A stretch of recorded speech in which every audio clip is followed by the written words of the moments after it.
वंदे मातरम। आप सभी का नेटवर्क ट्रेंड के खास कार्यक्रम सत्ता के टेम्परेचर में स्वागत है। मैं हूं संजय गिरी गोस्वामी। केंद्र सरकार वन नेशन वन इलेक्शन के लिए जोर शोर से तैयारियां कर रही है। ये ऐसा कहिए कि शुरू कर दिया। सरकार की मंशा को इस बात से समझा जा सकता है कि इसके कानूनी पहलुओं को उन्हें परखने के लिए अगर देखा जाए तो राष्ट्रपति रामनाथ कोविंद की अध्यक्षता में कमेटी भी गठित कर दी गई है। माना जा रहा है कि विशेष सत्र में इसके लिए बिल लाया जा सकता है। केंद्र सरकार का मानना है कि इससे देश में चुनाव संबंधी जो जटिलताएं हैं वो दूर होंगी और चुनावी मशीनरी में होने वाला खर्च भी कम होगा। काले धन को रोकने और बार बार आचार संहिता के चलते कामों में व्यवधान को रोकने के लिए वन नेशन वन इलेक्शन को उचित माना जा रहा है। लेकिन दूसरी तरफ विपक्ष का कहना है कि ये मुद्दों से भटकाने के लिए नया राग छेड़ा जा रहा है। और इसी पर आज हमारे साथ सभी खास मेहमान है। हमारे साथ आलोक वत्सी हैं, नेता है भारतीय जनता पार्टी। हमारे साथ रत्नाकर सिंह हैं, नेता है कांग्रेस पार्टी। और हमारे साथ सुकुमार परजोशी जी हैं, संविधान विशेषज्ञ हैं। आप सभी लोगों का बहुत बहुत स्वागत है। मैं सुकुमार जी सबसे पहले आपके पास आ रहा हूं क्योंकि बात संवैधानिक है, बात संविधान की है कि क्या ये संभव है। क्योंकि जिस तरीके से चर्चा हो रही है और कमेटी भी गठित हो गई है, पूर्व राष्ट्रपति रामनाथ कोविंद जी की अध्यक्षता में कमेटी बनने जा रही है, आपको क्या लगता है कि यह संभव है? अगर संभव है तो जो राज्यों की निर्वाचित सरकारें हैं, जिनको भी 1 साल हुआ है या किसी को 2 साल हुए हैं, उनका क्या होगा? सुकुमार जी।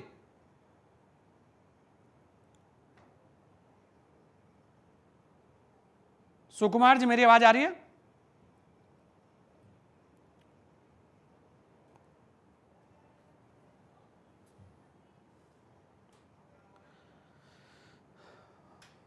चलिए मैं रत्नाकर सिंह जी के पास जा रहा हूं। रत्नाकर जी, अगर देखें सरकार ने एक पहल की है वन नेशन वन इलेक्शन, इसको लेकर विशेष सत्र की बात भी हो रही है, यहां तक कि कमेटी का गठन भी हो गया है। आप क्या कहेंगे, इसे कैसे देखते हैं? क्या वास्तव में ये जो चुनाव की प्रक्रिया है ये अमल में लाई जा सकती है और इससे सभी का फायदा होगा, या इसमें अभी भी बहुत सारे सवाल हैं? जी। तो गिरी जी, इसमें सबसे पहले तो मैं यही कहना चाहूँगा कि इस तरह की चुनाव वन नेशन वन इलेक्शन का जो एक फंडा लेकर जो थियरी लेकर आया जा रहा है, इसके पहले भी ये चीज़ें हो चुकी हैं। आज़ादी के बाद कई बार इस तरह की प्रक्रिया से देश गुजर चुका है। लेकिन अगर व्यावहारिक रूप से देखा जाए तो कहीं न कहीं यहाँ पे ये सफल नहीं हो पाया है। कारण उसका ये था कि अगर किसी राज्य में सरकार को विधानसभा को भंग कर दिया गया था, तो वहाँ पे फिर से दोबारा चुनाव देखने को मिल गया। और केंद्र सरकार अगर किसी वजह से अल्पमत आ गई तो वहां पे भी दोबारा चुनाव देखने को मिला। तो कहीं ना कहीं ये जो राज्य सरकार और केंद्र सरकार का एक साथ एक बार इलेक्शन कराने वाला जो इनका फंडा है, वो बहुत दिनों तक नहीं चल पाएगा। क्योंकि आपको भी मालूम है कि आजकल गठबंधन की सरकारें चलती हैं। अभी यूपीए गठबंधन था, एनडीए गठबंधन है, इंडिया गठबंधन है। तो ये इस तरह के गठबंधन की सरकारें चल रही हैं। और किसी कारण से अगर केंद्र की सरकार गिरती है तो केंद्र सरकार के साथ राज्यों का चुनाव कराना कहीं न कहीं बिल्कुल व्यवहारिक दृष्टिकोण से यह सही नहीं हो रहा है। और मैं दूसरी चीज ये कहना चाहूंगा कि आज देखिए, भारतीय जनता पार्टी आनन फानन में कोई भी नियम कानून लेकर आती है। अभी आप समझ सकते हैं कि किस तरह से आनन फानन में इन्होंने राहुल गांधी की सदस्यता भी रद्द कर दी थी और बाद में इनको बहाल भी करना पड़ा। किस आनन फानन में कृषि कानून बिल भी लेकर आए थे बिना विपक्ष के चर्चा के, और संख्या बल के आधार पर इन्होंने कृषि कानून बिल भी पारित करा लिए थे। लेकिन अंततोगत्वा क्या हुआ, किसानों के भारी विरोध के बावजूद जो है इनको कृषि कानून वापस लेने पड़े। तो आनन फानन में ये क्यों आखिर में इस तरह का काम करते हैं? अभी शीतकालीन सत्र आगे था ही, तो ये 5 दिन का ये विशेष सत्र लाने का कोई औचित्य नहीं दिख रहा था। ये सब चीजें स्पष्ट दर्शाती है कि कहीं ना कहीं भारतीय जनता पार्टी पूरी तरह से डरी हुई है और आगामी जो राज्यसभा के चुनाव है उसमें इनका सर्वे खुद का जो है वो कहीं ना कहीं दर्शा रहा है कि ये जो बुरी तरह से हारने वाले हैं। रत्नाकर जी, अगर विपक्ष को अगर विपक्ष की सहमति बनती है, इस पे चर्चा होती है, लगता है कि हाँ ये देश हित में एक निर्णय है, तब आपको क्या लगेगा कि अगर विपक्ष सहमत हो, इस पर चर्चा हो बैठ के, आप ये तो कहेंगे कि भाई ठीक है, अगर कोई विषय है, या बिल्कुल ही नकार दिया जाए कि नहीं ऐसा आना ही नहीं चाहिए, या विपक्ष को साथ लेकर इस पर चर्चा होनी चाहिए? देखिए, मैं आपको पहले ही शुरुआती अपने स्टेटमेंट में भी कहा कि अब व्यवहारिक दृष्टिकोण से अगर ये देखा जाए वन नेशन और वन इलेक्शन, तो ये प्रैक्टिकली सफल नहीं हो पाया है। पहले भी हुआ है देश में इस तरह के चुनाव, लेकिन जब उस परिस्थितियों में एक साथ चुनाव नहीं हो पाते हैं, जिस परिस्थिति में राज्यसभा की सरकारों को विधानसभा को भंग कर दिया जाता है और राष्ट्रपति शासन लगा दिया जाता है, उस परिस्थिति में यह सफल नहीं हो पाता है जिस परिस्थिति में केंद्र सरकार अल्पमत में हो जाती है और फ्लोर टेस्ट के दौरान वो सरकार गिर जाती है।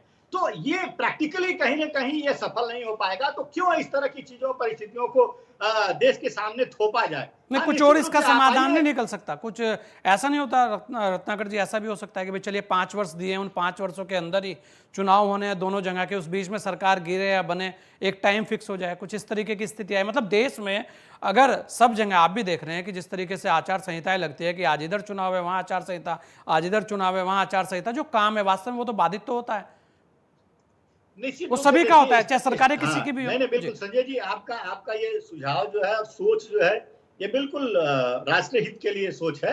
और कांग्रेस पार्टी या अन्य विपक्षी पार्टियां भी राष्ट्रीय हित के बारे में सोचती हैं। हाँ। लेकिन अगर आप कोई भी चीज बिना विपक्ष को कॉन्फिडेंस में लिए हुए, बिना चर्चा किए हुए उस पे आप ला करके और लोगों के ऊपर ये थोप देंगे तो वो कहीं ना कहीं संविधान के अलोकतांत्रिक है, लोकतंत्र के तहत नहीं है।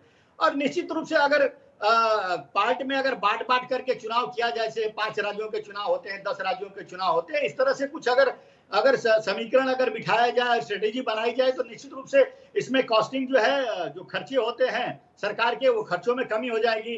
जो अननेसेसरी जो लोगों को डिप्लॉय किया जाता है, वहां पे फोर्स को डिप्लॉय किया जाता है, तो ये सारी चीजों से कहीं ना कहीं बचा जा सकता है। लेकिन अगर पूरी तरह से वन नेशन वन इलेक्शन का थ्योरी ला करके आप अगर थोपना चाहेंगे तो मेरी थोपना चाहेंगे, आप बार बार एक शब्द पर जोर दे रहे हैं रत्नाकर जी, थोपना, जबकि अभी तक ऐसा कुछ दिख नहीं रहा है। आलोक बद्जी भी हमारे साथ हैं। आलोक जी देखिए, एक जो बात चल रही है, कांग्रेस के नेता हैं आपके सामने रत्नाकर जी, वो ये कह रहे हैं कि आप थोपना चाहते हैं, आप विपक्ष को विश्वास में लेकर नहीं चलना चाहते, जबकि इस तरीके की अगर प्रक्रिया होती है तो उसमें विपक्ष का साथ आना बड़ा जरूरी है। आप कैसे देखते हैं और ये कितना महत्वपूर्ण है? उसके बाद क्योंकि संविधान विशेषज्ञ भी हमारे साथ हैं, उनसे अंतिम में मैं सारी चीजों का निचोड़ भी ले लूंगा। जी आलोक जी। देखिए संजय,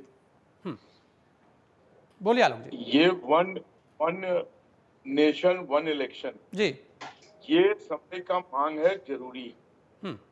जिस तरीके से खर्चे होते हैं और सरकारी मशीनरी का उपयोग किया जाता है और आचार संहिता लागू होने पर 2-3 महीने कोई काम ही नहीं होता है। जब जाइए किसी डिपार्टमेंट में तो कहेगा आचार संहिता लागू, अभी हम फाइल को टच नहीं कर सकते जी। तो ये देश हित में बहुत जरूरी है कि एक बार में चुनाव करके उस सारे खर्चे भी आधे से ज्यादा कम हो जाएंगे। और जो अभी कह रहे थे रत्नाकर भाई कि अगर कहीं पे मान लीजिए अल्पमत में सरकार है और कुछ ऐसा है तो वो इक्का तुक्का कहीं होगा तो वो इलेक्शन वहां हो जाए, लेकिन जनरल जो पूरा इलेक्शन है देश का वो एक साथ कराने में कहीं से कोई दिक्कत नहीं है। आलोक जी, फिर दिक्कत नहीं आएगी अगर एक जगह सरकार का अगर नहीं आई और वहां 6 महीने बाद दोबारा चुनाव कराने पड़ जाए या 1 साल बाद कराने पड़ जाए, तो उसका टाइम क्या माना जाएगा? कुछ इस तरीके के पेंच भी आएंगे सामने, या तो वो बाउंडेड किया जाए कि नहीं, अगर दोबारा भी चुनाव होता है तो टाइम जो लोकसभा के साथ में है वही माना जाएगा। ये संजय जी, ये सब चीजें वर्कआउट करने वाली है। हाँ, आप जो बता रहे हैं वो सब व्यवहारिक पक्ष है कि ये सब इस तरीके की चीजें हो सकती हैं, लेकिन ये मिल बैठकर इसके ऊपर कोई सोल्यूशन निकाला जा सकता है। लेकिन इन लार्जर पर्सपेक्टिव खर्चे कम होंगे, काम ज्यादा होने की गुंजाइश होगी और ये सब देश के लिए अच्छा होगा। तो आपको लगता है विपक्ष को साथ लेके चल रहे हैं आप कह रहे हैं विपक्ष अपने सुझाव दें इसमें? हर चीज में विपक्ष को साथ लेके चलते हैं, लेकिन इनका आदत है हल्ला करके भाग जाना। अब मोदी जी को इन्होंने बुलाया अविश्वास प्रस्ताव करके, और जब वो बोलना चालू किए तो ये भाग लिए। तो बैठे, एक्सपोज करे, डिपोज करे, प्रपोज करे और साथ मिलकर देश को आगे बढ़ाने की कवायद करे। कौन रोक रहा है? मोदी जी ने तो सत्र के पहले अपील किया था कि आइए बात कीजिए, हम मिल बैठ के सब चीज करेंगे, लेकिन इनका जो व्यवहार है वो भी आपको देखने को मिला कि बाराती दूल्हा बना के लाए और बाराती जब बनने की नौबत आई थी भाग लिए पार्लियामेंट से। तो ऐसे थोड़ी काम चलेगा। पर आलोक जी, ये भी कहा जा रहा है, वो कह रहे हैं कि जो सरकारें हैं, अधिकतर जगह आपकी सरकार है, लेकिन जहां और लोगों की सरकार है वो कैसे आप मनाएंगे, उन्हें कैसे साथ लाएंगे? हाँ ना, जनरल सबको बात करनी पड़ेगी, सहमति सबको आम होनी चाहिए, तब ये चीजें लागू किया जा सकता है। सबसे मिलके बातचीत होगी और ये देश हित की बात है, कोई पर्सनल तो कोई जीत नहीं जाएगा। मान लीजिए अगर चुनाव इकट्ठे होता है तो कहाँ गारंटी है कि कोई आदमी जीताना और हराना तो जनता का काम है, चाहे वो आप एक बार में लड़ ले या 3 बार में लड़ ले। जनता जो तय करेगी उसी से ना आप पार्लियामेंट या विधानसभा का रुख कर सकते हैं। हाँ। लेकिन जो देश हित में जो खर्चा कम होगा, जो देश हित में आचार संहिता के कारण जो महीनों महीनों काम नहीं होते हैं, जो लोगों को इलेक्शन ड्यूटी में लगा दिया जाता है और सारे दूसरे काम कम हो जाते हैं, उससे तो देश को फायदा होगा। मैं समझता हूं संविधान एक्सपर्ट इस पर ज्यादा नजरिया दे सकते हैं। नहीं, मैं उन्हीं के पास जा रहा हूं, सुकुमार जी से ले लेता हूं। सुकुमार जी, दोनों लोगों को आपने सुना, यहाँ बहुत सारे पेच है। कुछ लोग ये का मानना यह है कि इसमें विपक्ष के बिना अगर जाएंगे थोपेंगे तो ये सक्सेस नहीं होगा, और वास्तव में इसमें बहुत सारे पेच दिखते भी हैं कि सरकारों का क्या होगा, जो वर्तमान में जहां चुनाव हो चुके हैं उनका क्या होगा, जहां चुनाव होने हैं चलिए वो तो साथ आ जाएंगे, लेकिन जहां चुनाव हो चुके उनको कैसे साथ लाएंगे। और उसके बाद जो रत्नाकर जी ने भी कहा, आलोक जी भी उस चीज को मानते हैं कि जहां चुनाव हो गए और फिर 6 महीने बाद या 1 साल बाद चुनाव होंगे तो उसका क्या होगा। तो ऐसी बहुत सारे इसमें सवाल खड़े हो रहे हैं। तो आपको क्या लगता है कि ये कितना जरूरी भी हो सकता है और इसमें संभावनाएं क्या हैं? नमस्कार संजय जी। जी, जैसे रत्नाकर जी और आलोक जी ये राजनीति समझते हैं, इन्होंने उस नजरिए से बताया दिक्कतें आएंगे, ये सब है जी। मैं आपको खाली समझा रहा हूँ कि क्या प्रोसेस होगा इसमें, और वो प्रोसेस से सबको जुड़े रहना पड़ेगा। ये एक रिफॉर्म है, तो रिफॉर्म में कुछ अपोजिशन आ सकता है, लेकिन इसमें सबको साथ लेकर ही चलना पड़ेगा। इसीलिए कि इसमें ये कॉन्स्टिट्यूशन अमेंडमेंट का काम है। कैसे होगा, जैसे कि अभी ये साइकिल आपको पहले पता है कि अब तो 67 इलेक्शन एक साथ ही होते थे, सो देयर इज नथिंग, फिर पॉलिटिकल टर्मोइल आया, साइकिल ब्रेक हो गया हमारा जी। अभी फिर से इसको सिंक्रोनाइज करने के लिए किसी स्टेट का किसी टाइम, किसी सेंट्रल का किसी टाइम, ये अलग अलग टाइम हो गया, तो उसको एक साथ लाना है फॉर वेरियस। उसमें कोई भी डिस्प्यूट नहीं कर रहा है कि उसमें फायदा है करके, लेकिन एक उनका डेमोक्रेटिक राइट के बारे में वो कर रहे हैं। मैं समझा देता हूँ आपको कि क्या प्रक्रिया क्या होना है उसका जी। इसमें कुछ कानून में बदलाव लाना पड़ेगा, जैसे कि पीपुल्स रिप्रेजेंटेशन एक्ट है। बाकी कॉन्स्टिट्यूशन मेन है आपका 356 का बहुत सारा ट्विकिंग करना पड़ेगा, इसीलिए कि अभी जो हमारे धाराएं हैं 83(2) और 172 ये देता है कि असेंबली और पार्लियामेंट का टेन्योर 5 साल से ज्यादा नहीं चल सकता है, और उससे पहले अगर डीजल हो गया तो अलग बात है, अदरवाइज वो 5 साल का टेन्योर है जी। तो सबका ये बना हुआ है, असेंबली का भी बना हुआ है। तो जब इलेक्शन हुआ उसका 5 साल, जैसे कि आपका लोकसभा का अभी जून में हुआ था, जून 19 में हुआ था, तो 17 जून को हुआ था, तो 16 जून का उसका खत्म हो रहा है।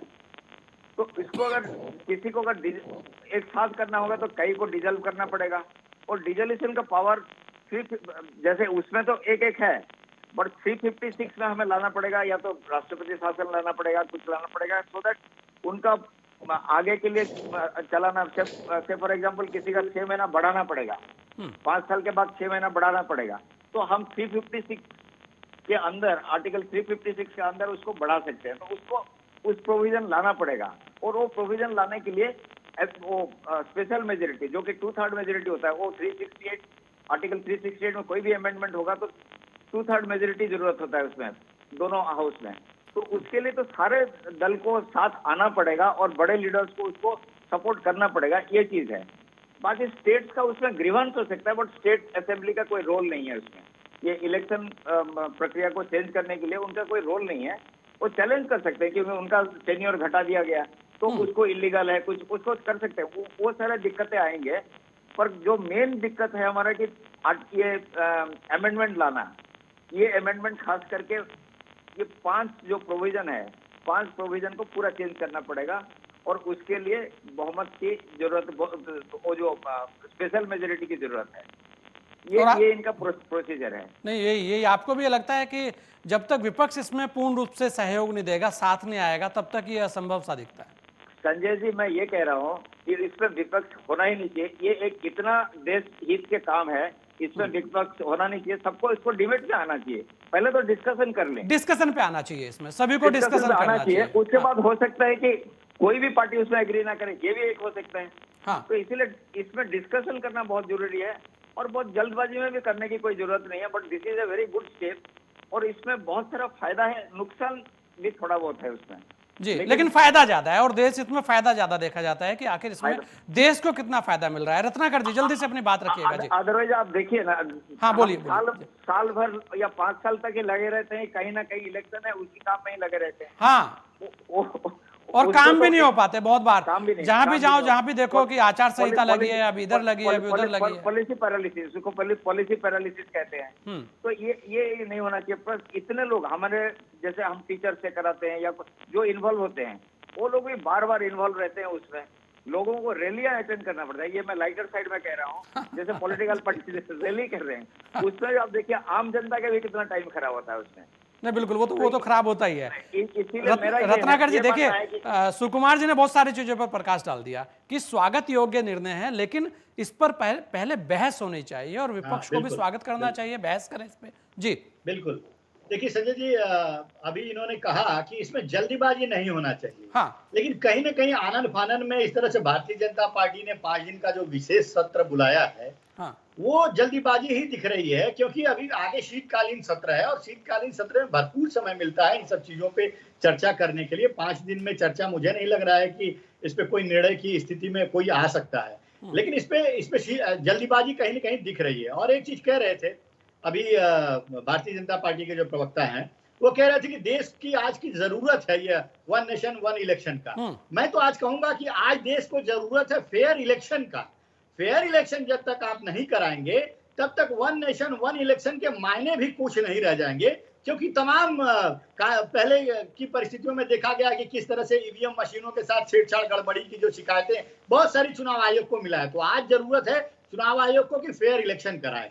और दूसरी चीज मैं कहना चाहूंगा संजय जी, जी कि जी, देखिए राष्ट्र के जो मुद्दे होते हैं वो अलग होते हैं, और राज्यों के मुद्दे अलग होते हैं। आपने देखा होगा चुनाव परिणाम में राज्यों के चुनाव परिणाम जो है किसी पार्टी के पक्ष में आता है, और जब केंद्र का चुनाव होता है तो वो दूसरी पार्टी के पक्ष में आ जाता है। तो मुद्दे राज्य के अलग होते हैं और केंद्र के अलग होते हैं।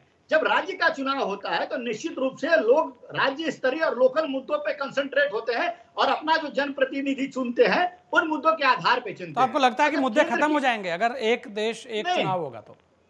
नहीं, तो ज्यादातर जो है राष्ट्रीय मुद्दों पे चुनाव होना शुरू हो जाएगा ना। लोकल मुद्दे तो नगण्य हो जाएंगे। ज्यादातर ये राष्ट्रीय मुद्दों पे चुनाव हो जाएगा। लोकल मुद्दों का कोई, अब आप जो जिस तरह का नैरेटिव सेट करेंगे, जैसा कि आप जानते हैं कि भारतीय जनता पार्टी ने नैरेटिव सेट करने में महारत हासिल है। तो ये राष्ट्रीय स्तर पे जिस आलोक जी जवाब दीजिए। इन्होंने पूरी चीजों को अलग ही दिशा में आपके पास फेंक दिया कि इसके तो बहुत सारे इन्होंने एक नए समीकरण गिना दिए, मैं ये कहूंगा। जी आलोक जी। देखिए जी, कांग्रेस के पास मुद्दा नहीं, हाँ, और हर मुद्दे पर मुद्दा बना लेना चाहती है। अभी कितनी साफ गोई से संविधान विशेषज्ञ सुकुमार ने की बातें बताई कि ये एक अच्छा प्रोविजन, एक अच्छा प्रावधान किया जा रहा है।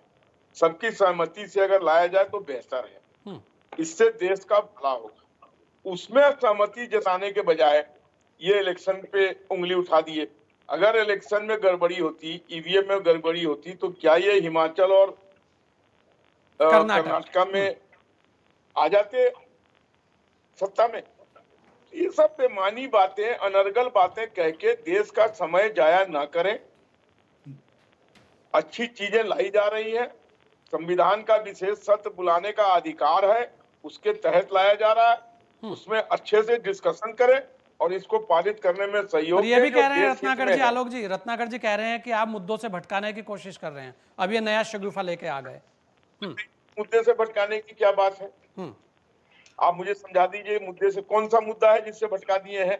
देश 5वीं सबसे बड़ी अर्थव्यवस्था में है, तीसरे की तरफ अग्रसर है। सारे इंडिकेटर, सारे एजेंसियां कह रही है कि Bharat, India is the fastest growing economy. तो वो सब चीजें चल रही है कि नहीं चल रही है, हो रही है कि नहीं हो रही? तो उन सब चीजों पर ये ध्यान नहीं दे रहे हैं। लेकिन हम कोई अच्छी चीज लाना है तो कह रहे हैं भटकाने की बात कर रहे हैं। इसमें भटकाने की क्या बात है?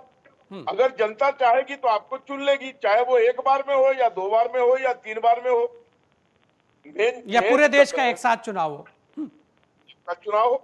आप सोचिए ना, 3-3 महीने आचार संहिता के नाम पर आपको ऑफिस से घुमा दिया जाता है, कोई काम करने को तैयार नहीं होता। ये व्यवहारिक पक्ष है, सारी एजेंसियां लग जाती हैं, देश का कितना पैसा खर्च होता है, डीएम वगैरह सब लग जाते हैं उसी में। तो ये सारी चीजें, अच्छा 67 तक हो रहा था तो ठीक नहीं था, इन्हीं के रेजिम में हो रहा था, इन्हीं की सरकार थी, तो ये अपनी ही बात को अगर लागू करवा रहे हैं हम, इन्हीं के रेजिम की बात को, उस पर भी इनको ऑब्जेक्शन है, उस पर भी इनको कुछ अनर्गल दिखाई दे रहा है। ये लोग मुद्दा विहीन है, कमजोर हो चुके हुए हैं, छत्रप लोगों के शरण में जाकर कुछ करने की कवायद कर रहे हैं। और यहाँ पर एक 56 इंच का तगड़े सीने वाला आदमी लगातार देश की और प्रगति कर रहा है, विश्व में हिंदुस्तान का डंका बजा के आगे चल रहे हैं। उस सब पर ध्यान दे, इन सब रत्नाकर जी चीजों बोलिए। पर अपना समय जाया ना कर। हाँ रत्नाकर जी।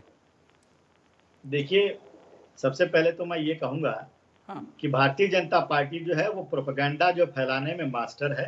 आपको याद होगा संजय जी कि एक चुनावी सभा के दौरान प्रधानमंत्री नरेंद्र मोदी जी ने यूसीसी के बारे में भी जिक्र किया था कि एक परिवार में एक नियम होना चाहिए, अलग अलग नियम क्यों नहीं। तो दोनों, अगर मैं ये कह रहा हूँ ना, यही चीज हो रही है। अगर रत्नाकर जी, अगर कोई बिल आ रहा है तो उस पर डिबेट को लेकर बहस होनी चाहिए कि भाई इस पर डिबेट हो, उस पर बात होनी चाहिए, या ये होना चाहिए कि नकार दिया जाए किसी भी चीज को। नहीं, मैं संजय जी, हमने कहा कि आप अभी तक जो है यूसीसी पे ड्राफ्ट जो है तैयार नहीं कर पाए, और आप राज्यों में जाते हैं, चुनाव में जाते हैं और चुनाव में लोगों से कहते हैं कि हम यूसीसी लेकर आएंगे और उस पर वोट मांगने का काम करते हैं, और आप बोल रहे थे कि मानसून सत्र में हम लेकर आएंगे, इसको पारित कराएंगे।